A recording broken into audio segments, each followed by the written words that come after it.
Muito boa noite. O Alfredo procurou algumas pessoas, mas ninguém pôde vir, porque estava frio, porque mês de agosto, né? Então, aí eu tive que vir eu mesmo, tá bom? Agradeço a presença de vocês. Nós vamos falar um pouquinho hoje sobre doutrina espírita. Então, vamos procurar buscar, né, as ideias espíritas e as ideias espirituais, e a gente vai entender como é que surgiu essa ideia de Allan Kardec, porque a gente de vez em quando tem a sensação que tem tanta religião na Terra, tanta religião no mundo, fica pensando, meu Deus, mas por que tanta religião, tanta coisa, assim, precisa de tudo isso? Deus não é um só? E aí nós vamos com o tempo percebendo que existem algumas diretrizes, obviamente que Deus é um só para todas elas, não é? Mas existem diretrizes, por exemplo, que a gente vai encontrar respostas de uma forma mais objetiva, mais rápida, e existem diretrizes em que as respostas são um tanto quanto embaraçosas, embaraçadas. A gente percebe que com o advento da doutrina espírita, a gente ganhou assim um terreno muito grande, muito fértil de informações. E isso favoreceu e favorece bastante, porque até então a gente passava anos e séculos para entender algumas coisas. Mas com o advento da doutrina espírita, a gente, com pouco conhecimento, a gente tem uma noção um pouco maior, um pouco mais clara. Então, o Kardec surgiu lá na França, tem aí o filme mostra 70% do que realmente foi Kardec, e tem Kardec lá na França, e o Kardec, então, de repente, é convidado para conhecer uns fenômenos curiosos, que eram os fenômenos de mesas que se movimentavam, se mexiam. E existia ali uma festa de salão em que as pessoas se programavam para fazer isso. Então elas iam, por exemplo, em salões, não é? De baile, de festas, para ver as mesas se movimentarem. Era uma coisa impressionante. Até que um determinado cientista, não conseguindo esclarecer exatamente o que tinha acontecido, começou a procurar alguém que pudesse ajudar a esclarecer. E aí chegou em Kardec. Kardec, na verdade, não era o Kardec, era Hippolyte Léon Rivail. E ele então se recusou a princípio de estudar esses fenômenos, porque ele achou, vou ficar perdendo tempo com brincadeira de salão, não tenho tempo para isso. Até que em um determinado momento alguém falou para ele que essas mesas respondiam perguntas, porque foram em determinados lugares, e nesses lugares, ao invés do pessoal ver as mesas dançarem, sambarem, eles escreviam e conversavam com as mesas. Aí ele disse, mas aí também já é demais, né? Imagina que uma mesa pode responder uma questão, pode responder uma pergunta, né? Aí ele foi pesquisar isso aí e acabou desvendando, abrindo assim um véu imenso, profundamente imenso, mostrando pra gente o que realmente era a vida espiritual. Criou um termo específico que é espírita, né?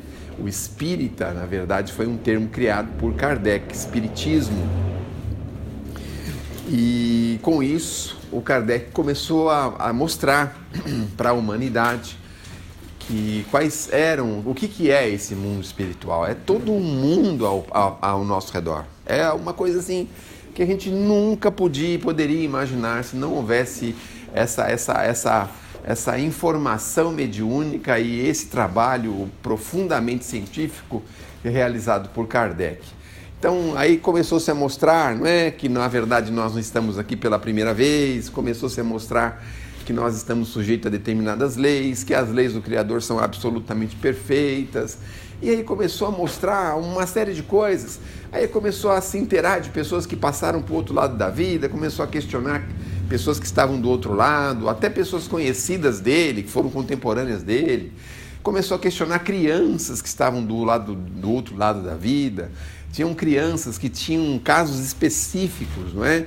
Tem casos curiosos de crianças, por exemplo, que cometeram crimes, crianças em tenra idade já cometeram crimes horrorosos. Tem um caso lá na Revista Espírita, por exemplo, de uma criança que pegou uns coleguinhas e colocou eles dentro de um baú, 5 ou 6 coleguinhas, e fechou o baú e ficou sentado em cima desse baú por horas a fio. Até que as crianças não demonstrassem mais nenhum sinal vital, aí ele saiu do baú. Quando foram verificar, as crianças estavam mortas lá. E perguntaram por que essa criança tinha esse senso de perversidade, né?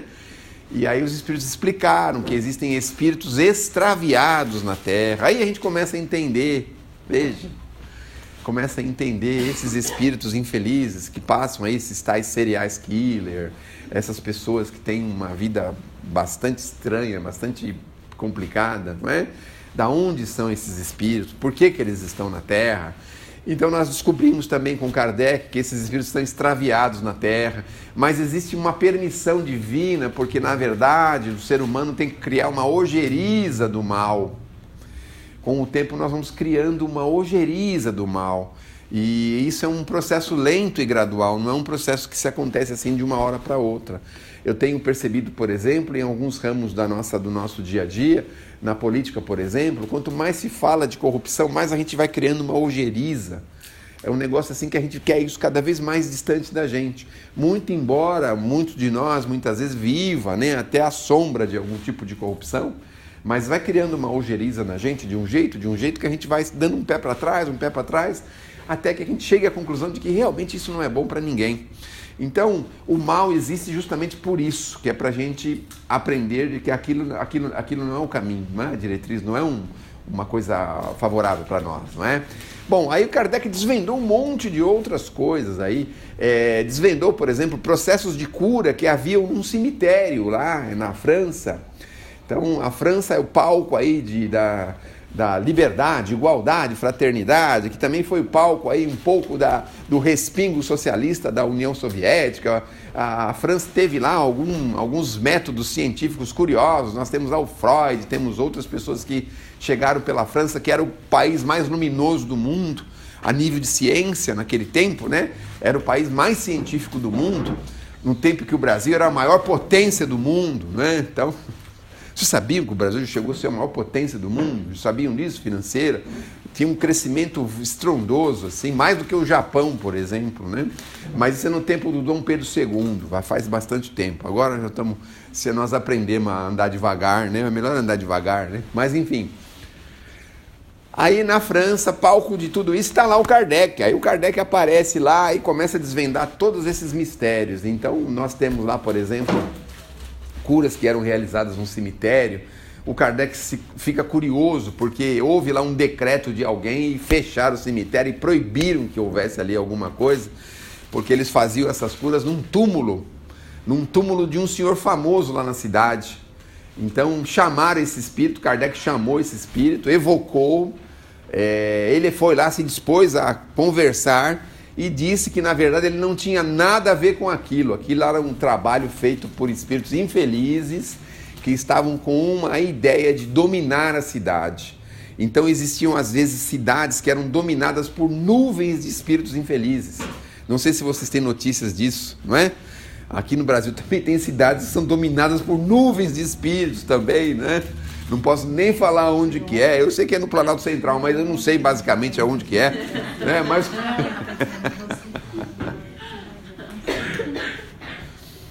eu não posso dar risada, nunca lembro disso, meu Deus do céu. Ai, meu Deus do céu, tem que ser geladão, assim, friozão, não posso dar risada, tem que falar as coisas e ficar firme, não posso dar risada. Me ajudem. Então, Kardec descobriu informações preciosíssimas que hoje nós vamos entender por que algumas pessoas passam por problemas momentâneos, por males incuráveis, por coisas indecifráveis pela ciência, não é? Tem pessoas que têm problemas de saúde que a ciência não consegue desvendar o que é, fazem de todos os tipos de exame e não se descobre. Então nós vamos percebendo uma influência do mundo espiritual no mundo físico.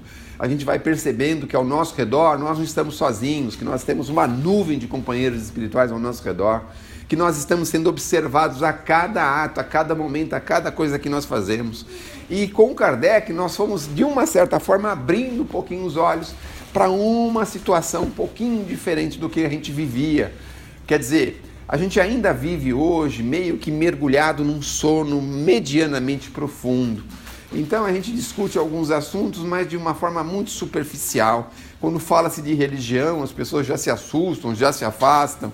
Então, com a doutrina espírita, nós temos outras possibilidades, porque nós podemos invocar a ciência, podemos falar de filosofia, podemos comentar sobre Jesus, sobre a religião, enfim. Nós temos hoje formas de entender o que estamos fazendo aqui, da onde que nós viemos efetivamente, para onde que nós vamos. Nós percebemos também que o berço, que é a rodoviária de chegada, não é o final de tudo, porque nós temos a rodoviária de saída, que é o túmulo. Então, nós sabemos que estamos aqui de passagem, todos nós agora temos essa certeza. Nós temos a certeza de que nada acontece se não houver uma permissão maior, uma permissão do Criador. Enfim, nós estamos, ao longo do tempo, estamos nos capacitando de forma a assumirmos a nossa herança universal. Porque até então nós acreditávamos que devíamos possuir a terra, deveríamos ser senhores da terra. Mas a partir da visão de Kardec nós vamos perceber que nós, na Terra, somos seres ínfimos na criação, que existe um universo ao nosso redor, que existe um universo a ser alcançado, a ser descoberto, a ser conhecido. Então hoje não se limita mais a querer ter patrimônios, ter coisas assim muito grandes e fortes na Terra, porque nós sabemos que nós não somos daqui, nós estamos na Terra. Então é importante nós lembrarmos que muitas vezes a gente se apega a determinadas situações, a determinadas pessoas, tem um sofrimento às vezes por anos a fio, 10, 15, 20, 30, 50 anos, e se esquece que nós somos seres imortais. Então nós já podemos ter um pouco mais de qualidade de vida, nós já podemos ter... A minha sogra também fazia isso. Ela fazia isso, ela fazia, sabe o que ela fazia? Ela fazia assim, vou contar a história da minha sogra agora. Vou parar um pouquinho só para relaxar um pouco, tá bom? Vou contar a história da minha sogra. Então, eu não sei o que acontecia, mas para ela pegar o documento dela, ela abria pelo menos uns 4 ou 5 sacolinhas. Umas 4 ou 5 sacolinhas dessas. Tirava da bolsa, não tinha problema nenhum. Aí tirava uma depois da outra, depois da terceira, depois da quarta, depois da quinta, não é? Por isso que eu não me incomodo, viu? Por isso que eu não me incomodo, pode fazer o barulho à vontade. Eu já aprendi a gostar desse barulho, porque com a minha sogra eu tinha que gostar, não tinha outro jeito, né? Porque se a gente não gosta das coisas que a sogra faz, já pensaram que tumulto que vai ser, né? Que problema que vai ser, não é? Bom, então nós vamos buscar uma ideia maior, vamos alcançar algo ainda mais lá na frente. A gente consegue ver a vida de uma forma bem diferente do que a gente via antes de conhecer as informações que a doutrina espírita trouxe para a gente. Então a ideia básica é que nós comecemos a conhecer um pouquinho mais. É claro que isso não precisa ser em ritmo acelerado. Nós podemos conhecer gradualmente as informações espíritas que nós já temos, que são muitas, mas muitas e muitas e muitas mesmo. Então, por exemplo, nós temos dúvidas, não é? O que nós vamos fazer do outro lado da vida, o que acontece na hora da morte. Nós vamos saber a questão da dor, se a gente sofre, se não sofre, por que sofre. Nós vamos entender algumas coisas que para nós hoje é uma incógnita e é um sofrimento. Então, alguns de nós que estamos aqui buscando, eventualmente, um socorro físico, orgânico, nós vamos entender que esse socorro pode vir sim, que também depende um pouquinho de nós acelerarmos esse processo, que o nosso Pai não é vingativo. Olha que coisa maravilhosa da gente saber. O nosso Pai não está para se vingar de ninguém, em absoluto. Tem interesse, tem um amor profundo por todos os seus filhos, por todas as criaturas. Dá uma liberdade sem limites para todos nós. Tanto nos dá liberdade que algumas pessoas chegam ao ponto até de modificar a própria estrutura corporal.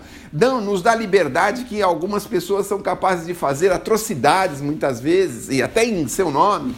Nos dá liberdade porque, em verdade, ele sabe que a nossa vida não termina com o corpo, que nós somos seres espirituais, que somos seres imortais. Então, hoje nós já temos uma noção muito clara de que nós podemos ir adiante, conhecer, descobrir, viver melhor. Então, com a doutrina espírita, o problema, ele diminui de tamanho. Com a doutrina espírita, o que poderia parecer algo assim intransponível, para nós é tranquilo, é sereno. O que pode parecer uma aflição. Então, vamos imaginar, eu, por exemplo, tenho na minha casa uma pessoa com deficiência intelectual. O que pode parecer algo aflitivo, porque você pensa, poxa, a pessoa não tem como se curar, não é? Muito embora existe um decreto governamental que a cada 3 meses a gente precisa tirar uma prova de que ela continua do mesmo jeito. Então, é curioso, né? É curioso porque eu penso assim, o governo tem mais fé do que a gente, porque eles têm fé que em 3 meses a pessoa vai melhorar mentalmente, não é? Então, a gente vai descobrindo que isso não é o fim do mundo, que não é motivo para a gente ficar absolutamente se enterrar no chão, não é? Que nós estamos aqui, estamos sob a bondade e o amor divino sobre cada um de nós. Então o Kardec fez isso para todos nós. Bom, o Kardec não se limitou a ter uma obra, ele trabalhou intensamente, começou o trabalho dele com mais de 50 anos de vida, só para a gente ter uma ideia. Porque às vezes a gente está com um pouco de idade aí, já começa a lamentar, né? Que, meu Deus do céu, acho que eu não vou fazer mais nada, né? Então o Kardec, com mais de 50 anos, começou a conhecer e desenvolver a doutrina espírita. Existem aí conversa fiada dizendo que ele se suicidou, é uma mentira deslavada, não é? Ele teve um problema assim cardíaco, ele tinha sido alertado que era para ele diminuir um pouquinho o ritmo, mas conforme ele percebia que precisava deixar o maior número de informações possíveis, de acordo com o seu trabalho metódico, consciente, então ele continuou trabalhando fortemente, tá certo? Bom, em torno do Kardec tem aí uma série de situações, uma série de informações desnecessárias, absurdas, não é? Que as pessoas querem diminuir a ideia de Kardec na capacidade mental das pessoas, e muitas vezes algumas pessoas não se incomodam em conhecer melhor Kardec. Os maiores intelectuais que nós temos no Brasil, eles não conhecem Kardec. É uma coisa interessante, porque Kardec é um fenômeno.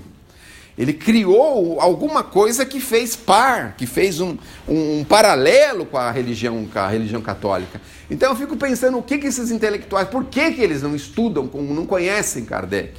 Então é como se fosse assim, um obscurantismo, alguma coisa obscura, que as informações dele fossem assim absurdas, que fossem improváveis.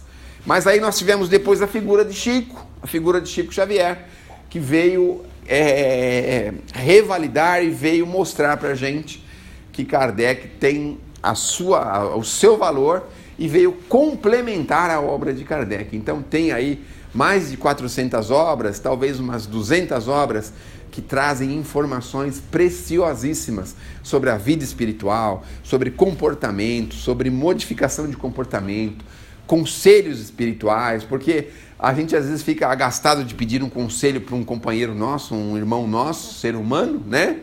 Mas os espíritos estão aí, eles já viveram como nós já vivemos, eles tiveram uma vida como nós já tivemos, e eles têm muito a nos ajudar, muito a nos informar. E se nós tivermos prudência, se nós tivermos assim essa sabedoria, nós vamos somar ao conhecimento deles. Nós não vamos querer fazer as mesmas besteiras e as mesmas bobagens que eles fizeram. Nós vamos somar a experiência deles com as que nós já temos. Então, a doutrina espírita está aí para todos nós. Não é difícil, não está escondida em casas espíritas, não é algo que é fechado a 7 chaves, não é? Não é uma religião secreta, não é um segmento secreto da sociedade, como teve alguns aí, que tem alguns ainda, né, como Rosa Cruz, a maçonaria e outros que são sociedades fechadas. Para entrar tem uma série de requisitos, para conhecer tem outros requisitos. Outro dia fiz uma palestra numa casa maçônica e eles gostam muito da doutrina também, mas eu lembrei de um amigo nosso, que na verdade foi ele que me indicou para fazer a palestra lá. Então ele estava falando, um dia falou assim, eles estão querendo outra palestra lá, mas você pode ir no meu lugar? Por que você quer que eu vou no seu lugar? Né? Que eu achava assim que era um negócio tão importante, não é? Aí ele fala assim, não, é porque é tão diferente, eles têm lá uns ritos, e aí bate lá uns cajados no chão, aí entra umas pessoas de chapéu, aí senta umas pessoas de um lado, outras do outro. Aí ele estava falando assim, não, eu estranho tanto em virtude da doutrina espírita, que é tão aberto para todo mundo, não tem nada disso, né? Então ele acabou dizendo assim, que na visão dele, parecia um bando de adultos brincando, sabe assim, brincando, na visão dele, né? É claro que é uma sociedade bacana, são pessoas bastante influentes na sociedade, são pessoas que ajudam muito a sociedade, mas tem lá os seus rituais, as suas coisas, enfim. A doutrina espírita é aberta, qualquer pessoa pode vir, pode conhecer, pode comprar livro aí em sebo, na internet, aonde quiser. Não tem nenhum mistério reservado a determinadas pessoas. Eu quero saber de mediunidade. Compra o livro dos médiuns. Não, eu quero conhecer um pouquinho mais aí sobre o que a doutrina fala da religião católica. Vai lá, compra lá o livro Céu e Inferno. Ah, eu queria saber como é que funciona quando a gente chega, como é que a gente chega no mundo espiritual. Compra o Céu e o Inferno, vê lá a segunda parte. Formação dos mundos. Como é que a doutrina espírita vê a formação dos mundos? E o que é muito mais curioso é que algumas pessoas pegaram os livros de Kardec para desmenti-lo. Então vocês vejam, gente, passou mais de 150 anos. Vocês imaginam se não teve um monte de gente querendo fazer isso? Diminuir a doutrina, acabar com a doutrina, pegar uma contradição da doutrina. Muita gente fez isso, até com os livros do Chico. Então conta-se que historiadores, por exemplo, pegaram, por exemplo, o livro Paulo Estevão, acho que eu já comentei esse assunto aqui.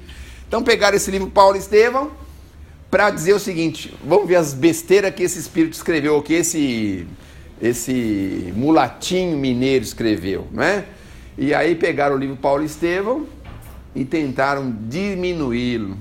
Só que eles caíram do cavalo direitinho. Por que caíram do cavalo?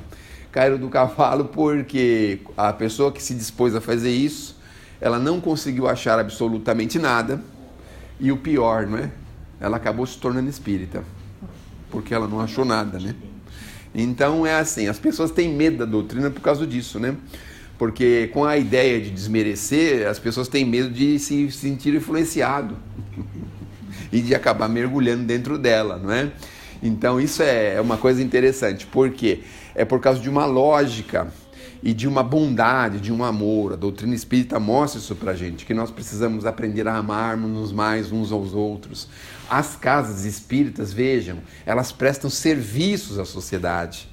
Então as casas espíritas trabalham prestando serviço, seja de saúde, seja de educação moral, espiritual, prestam um serviço para as pessoas. E não obstante a isso, as pessoas trabalham loucamente para poder manter esse troço de pé. Não existe subsídios, não existe nenhuma verba que se receba para isso. Aqui nas casas espíritas, nenhuma das casas tem profissional religioso. Então todos nós que trabalhamos com a doutrina espírita estamos trabalhando de forma absolutamente espontânea, absolutamente voluntária. Então tudo isso vai mostrando que a que veio essa doutrina. Não é uma doutrina dinheirista que está interessada em formar patrimônios, em ganhar reinos e rainhas e reis, em absoluto. A doutrina espírita veio para ajudar as pessoas a pensar. Nós passamos muitos séculos num determinado ostracismo mental. É preciso que hoje a gente combata essa ideia deste ostracismo. E a doutrina espírita está pronta para isso. Veja, uma doutrina absolutamente literária. A gente pode conhecer através de livros. E por que através de livros? Porque você pode ir atrás do livro 10 vezes, 50 vezes, 200 vezes. O que está escrito lá não pode ser modificado. Está escrito já lá. Então, se você pegar o Nosso Lar, a cada vez que você ler o Nosso Lar, você vai encontrar uma informação que você jamais tinha pensado, jamais tinha visto. Então, o que significa isso? São informações preciosas, informações que estão, algumas delas, escondidas e dependem um pouco da nossa maturidade espiritual para fazer essas leituras. Então, por que é literário? Justamente por isso. Por que nós temos os livros no mundo? É justamente para manter a ciência de pé, para manter o conhecimento de pé. Porque conta-se que, não sei se no Islã, em algum desses lugares aí, descobriram que o Mohammed, tudo que tinha antes do Mohammed não servia para nada. Queimaram todos os livros. Aí passou uns anos que o Mohammed faleceu, morreu ao lado de 7 esposas. Aliás, eu vou dar uma dica para vocês que estão querendo se casar.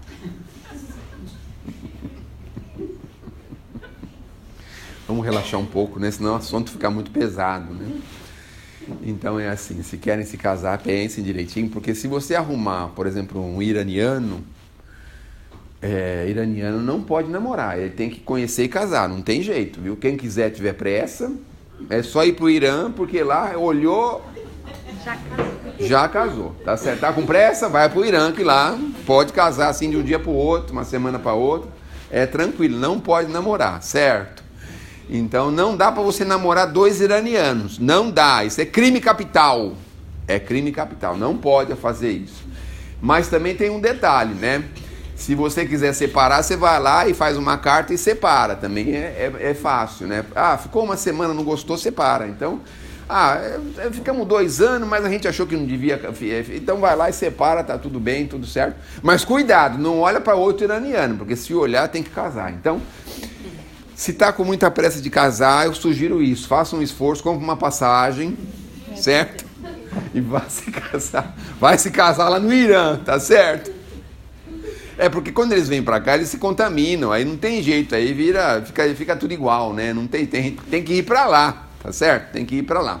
Diz que eles têm lá dotes para dar para as esposas, então tem lá um Passat, né? Eu lembro do Passat, é do meu tempo o Passat, tem um Passat iraniano, o senhor se lembra desse Passat? 4 portas, meio vinho, né? Vermelho e tal. Tinha 200 acessórios, mais do que o Passat brasileiro, todo mundo babava para ter esse Passat aí. E os caras afundavam os Passat lá na... Ele teve um Passat? A senhora gostava do Passat dele? Não? A senhora conheceu ele com o Passat? Foi isso ou não? Foi antes do Passat, iraniano. No Fusca. Foi no Fusca, então. Bom. Então, querendo se casar, é fácil, é tranquilo. Tem alguma senhora que queira se casar, tá com problema aqui, tá se sentindo um pouco assim, né? Difícil. Então, é fácil. É capaz até que se você ligar para lá, eles mandam uma passagem, né? Aí você vai para lá, tá certo? Aí você se casa lá e tá tudo certo. Muito bem. Bom, então nós vamos conhecendo com a doutrina essa informação cristã de apoio, de amor, que nos ensina a pensar, raciocinar, que nos ensina a ser pessoas dignas e pessoas de bem, porque em verdade nós estamos a caminho disso. Nós viemos do mundo espiritual e viemos numa condição infeliz porque nós trafegamos já pela terra numa condição obscura. Nós não sabíamos o que estávamos fazendo. Aquela passagem de Jesus na cruz, falar, pai, eles não sabem o que estão fazendo, e absolutamente não sabíamos. Então, imagine, 2000 anos atrás a gente não sabia, há 500 anos atrás a gente não sabia.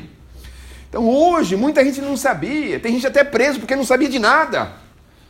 Já repararam? Não sabia nada e prenderam ele.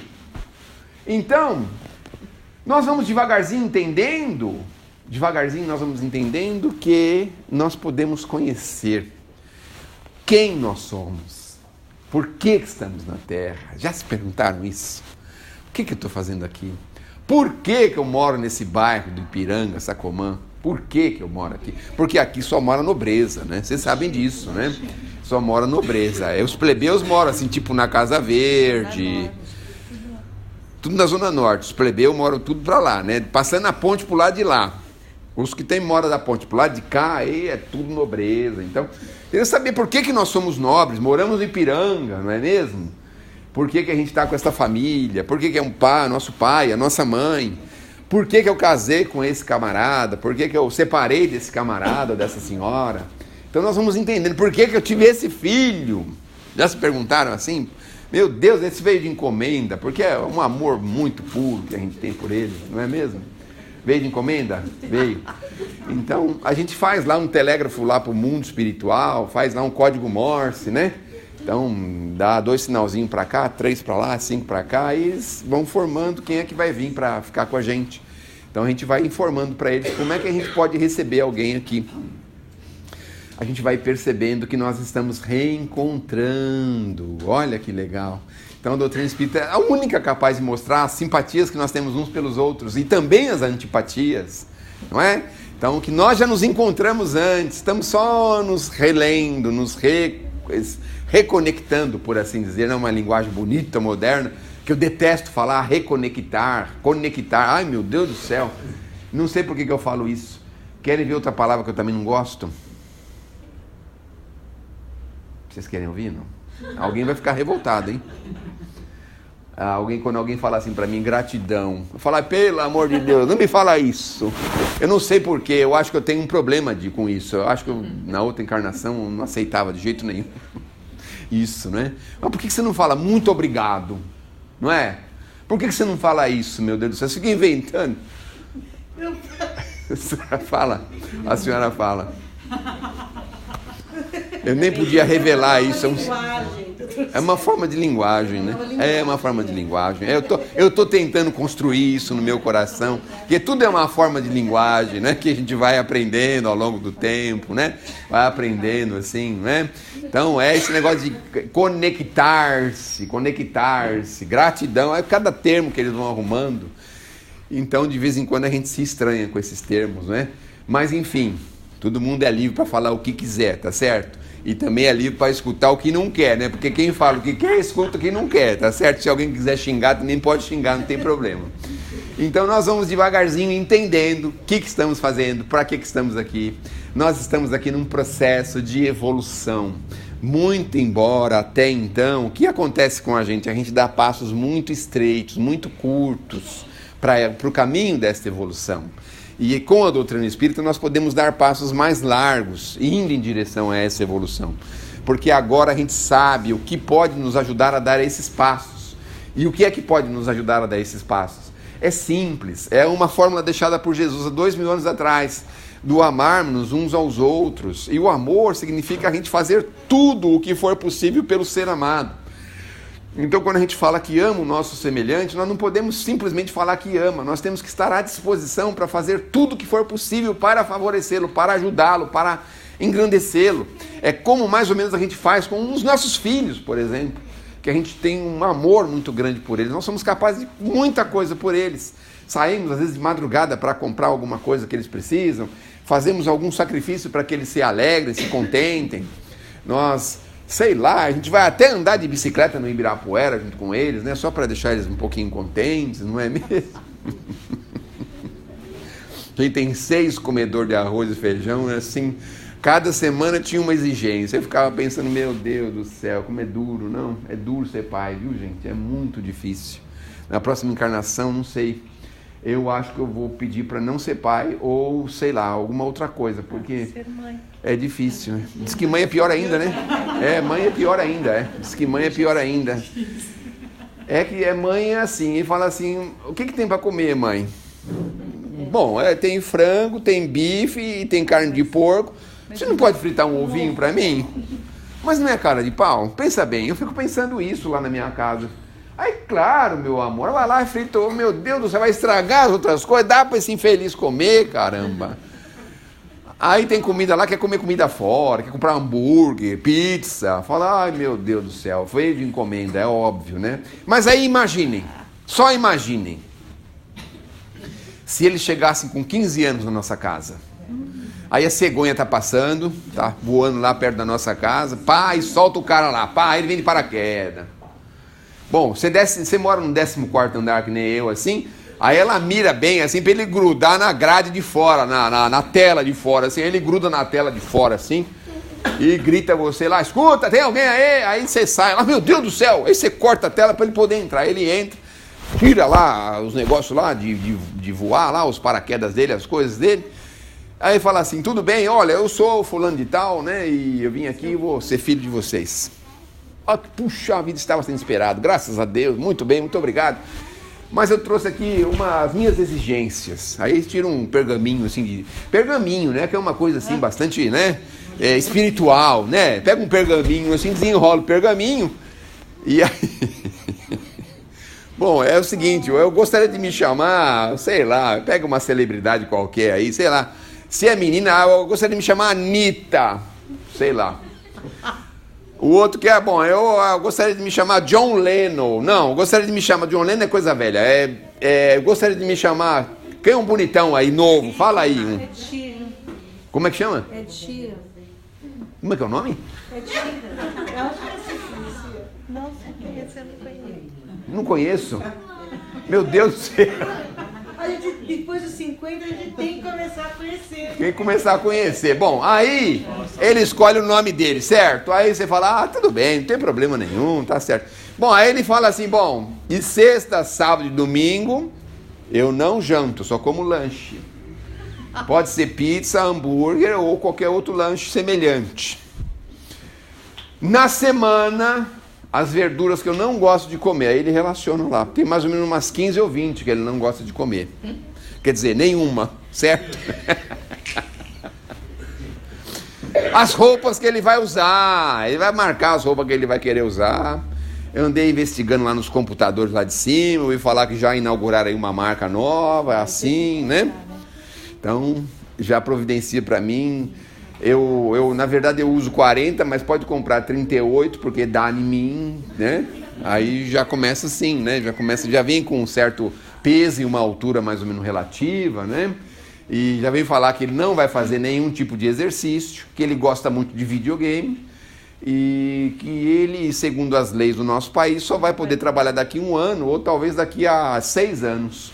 Talvez com uns 22, 23 anos ele vai trabalhar, mas ele não garante que vai fazer faculdade, que ele está decidindo ainda. Ele vai ver se ele vai fazer algum tipo de estudo, um ensino médio, alguma coisa, tá certo? Ele não garante que vai fazer faculdade, nem que vai estudar alguma coisa. Então, ele chega com aquelas exigências, tá certo? Vocês já imaginaram como é que seria? O que a gente faria, hein? Tá bom, filho, entra. Meu Deus. Não ia ser difícil? Mas o bandido chega pequenininho, desse tamanho. Aí vai crescendo devagar. Como é que a gente não vai fazer as coisas para ele? Meu Deus do céu. O pergaminho vai se abrindo. Ai, lindo. Até os 6 anos. 7 anos começa a ser mal criadinho. 8 anos começa a mostrar as unhas. 9 anos começa a mostrar os dentinhos. 12 anos, ai, sei lá, o que ele mostra com 12 anos? A malcriação mesmo. Ia ser difícil, não é? Não ia ser difícil? Então ele chega pequenininho, aí você põe ele no peito, ai meu Deus do céu. Não pode deixar ele chorar. Tem um pequeno aqui? Igual você, quantos anos você tem? Quantos anos ela tem? 9. Nem 9. Já mostrou as unhas dela? Não. Ainda não? As garrinhas? Então nós vamos chegando nessa conclusão. Olha como que é uma bênção a doutrina. Porque a gente aprende que vem pequenininho, desenvolve. Mas aí passa aquele período, né? Que é o período de reencarnação. A reencarnação a gente pensa que é quando nasceu. A reencarnação só se completa aos 6, 7, 8 anos de idade. Não sei se vocês sabem disso. Ela já completou a reencarnação. Agora já está pronta para aguentar as coisas da terra. Você se cuida, viu, filha? Porque o seu tempo está chegando. Então, já está pronta. Reencarnou. 9 anos. Ó, ficou 9 anos para reencarnar. Aí reencarnou, os amigos imaginários foram embora, não sei o que. Aí pá, pisa no chão. Mas até aí a gente já tem um amor tão grande por eles, mas tão grande, não é, que a gente até estraga eles por conta desse amor. Não estraga? Não estraga. Aí traz assim uma cobertinha para ficar quentinha na hora da palestra. Pega uma cadeira vazia para ela ficar deitadinha, bonitinho, gostosinho, não é? É assim, né, que a gente faz, né? Tá vendo só? É assim, né? Aí vai embora falar, deixa que a mamãe carrega você. Pega lá 45 quilos. Não é mesmo? Pega 40, 45 quilos, põe no colo, leva. Mas mãe, eu posso andar? Não, deixa que a mãe leva você. Você pode tropeçar. Pode... Ué, levantou? Vixe Maria, começou a falar mal do ser, levantou, né? Tá vendo só? Então, a gente vai percebendo o quanto a doutrina espírita pode nos ajudar. E aí tem uma hora que a gente chega lá na frente e pensa assim, eu acho que eu estou errando. A doutrina ajuda a consertar, ajuda a corrigir. Olha que beleza. Porque ela fala assim, cuidado que se você errou, você pode começar a acertar a partir de agora. É mais difícil, mas ainda dá tempo. Então a gente consegue ainda retomar uma coisa que estava muito errada. Então às vezes a gente mimou demais, e enfeitou demais o pavão. Quando vai chegar lá na frente, a pessoa não quer fazer nada, é mimada, é cheia de história, tem medo de tudo. E aí a gente começa a ingressar ele no mundo, já com uns 45, 50 anos, não é mesmo? Começa a ingressar ele no mundo, filho, você tem que ir sozinho para o trabalho, a mãe não pode levar mais você, né? Olha. Eu não sei por que vocês estão rindo, eu não estou entendendo, hein? Com 45, 50 anos, eu falo, olha, a mamãe não vai falar para você levar o guarda-chuva, mas se você levar é prudente, né? Afinal, o tempo está tão fechado, ontem ficou fechado, né? A mamãe não vai falar para você levar blusa, porque sabe que a noite esfria, mas agora você tem que cuidar da sua vida, é claro, não é? Então é assim, aí a gente vai corrigindo com ele já nessa idade, né? Tá vendo? Você ainda tem quanto? Tem 9, né? Então falta mais uns 30 e pouco aí para você ficar com a sua mãe, né? Como é que é? Toma cuidado. A mãe fala, toma cuidado. Toma muito cuidado, a rua é muito perigosa, né? Você vai pegar o ônibus? Nossa, meu Deus do céu, falar com seu pai, vamos comprar um carro para você, meu filho. Você tem que ter um carro, não é possível andar de ônibus. Vai para a faculdade de ônibus, ai que horror, meu Deus do céu, que isso? Credo. Então, a gente vai fazendo isso, não é? Está resfriado? Não. Deixa que eu ligue e eu falo com o seu patrão. Pode deixar que eu falo com ele. Está resfriado, coitado, não pode sair no resfriado, não é mesmo? Porque senão pode pegar, sei lá, um vento, não sei o que pode pegar, né? Pode ser uma coisa muito grave, não é? Então a gente vai fazendo assim. Com a doutrina a gente descobre que essas pessoas que a gente tem tanto amor, tanto carinho, já conviveram com a gente, já estiveram com a gente em outras vidas.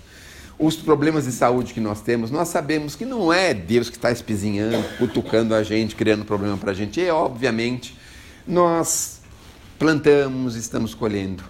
Então, devagarzinho, a gente vai entendendo que nós somos, na verdade, o produto das nossas próprias ações. Então, o que nós estamos plantando é exatamente aquilo que nós vamos colher.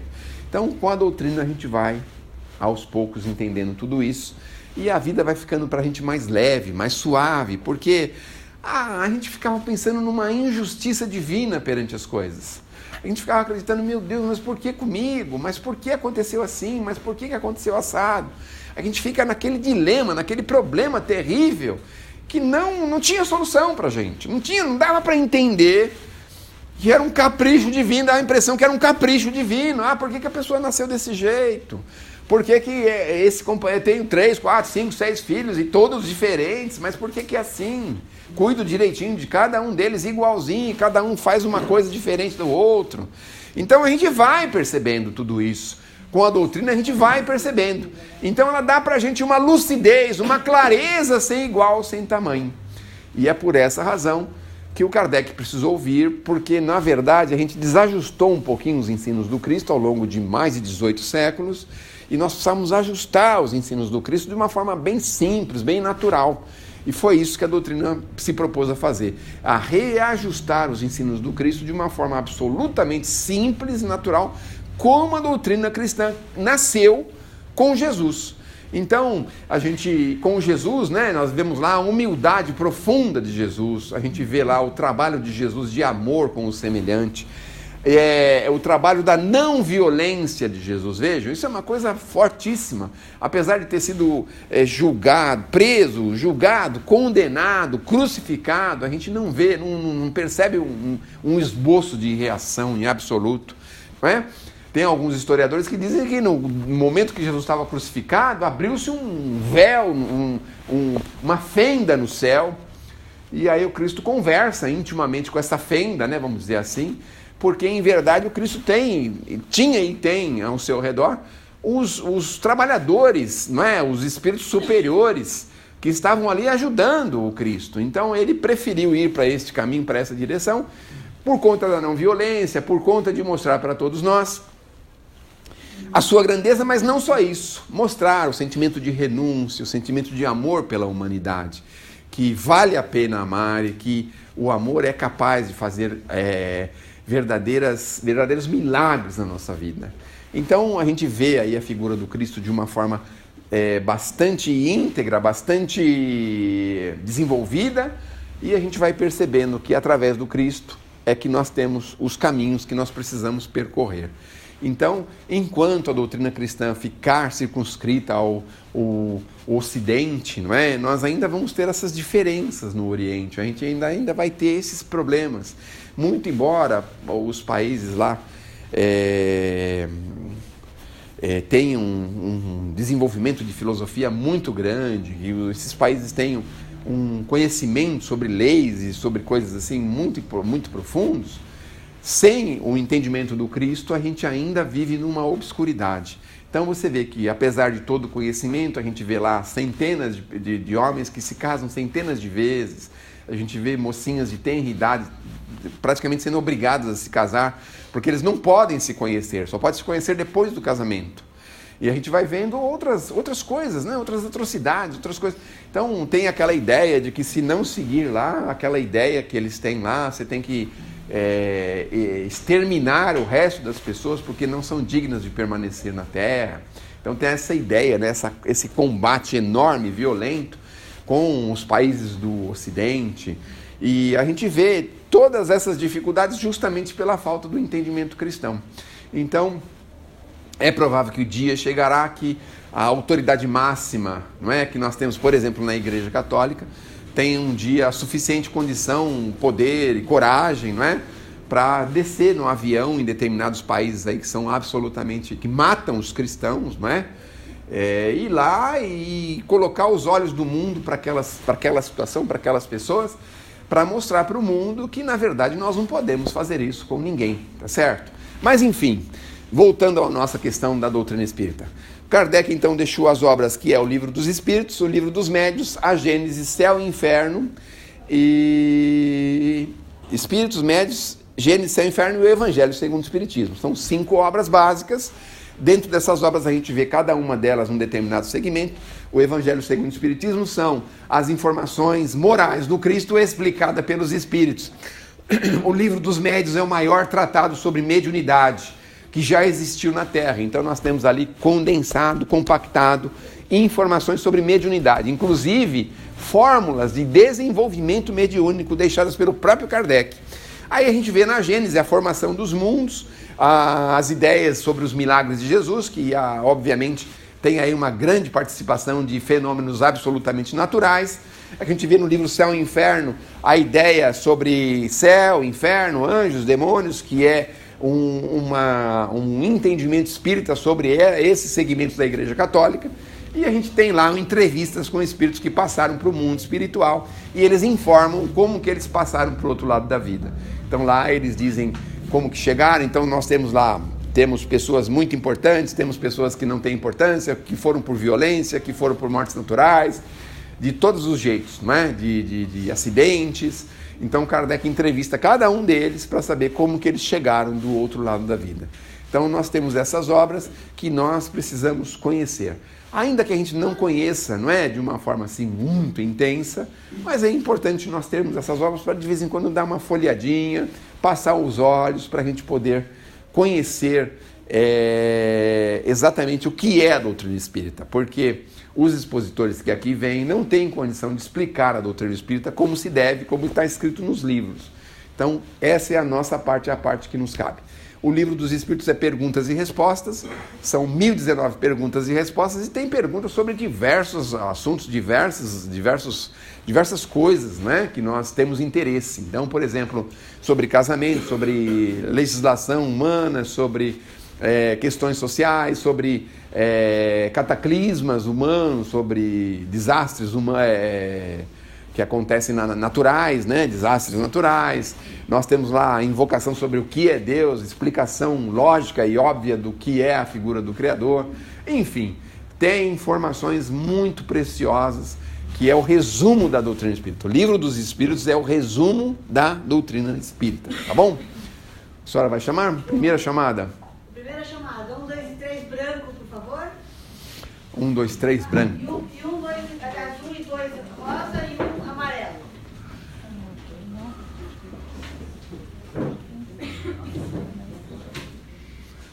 Muito bem. Então, se alguém quiser fazer alguma pergunta, nós estamos abertos às perguntas. Eu vou desligar aqui o meu dedo duro, porque não posso mais continuar.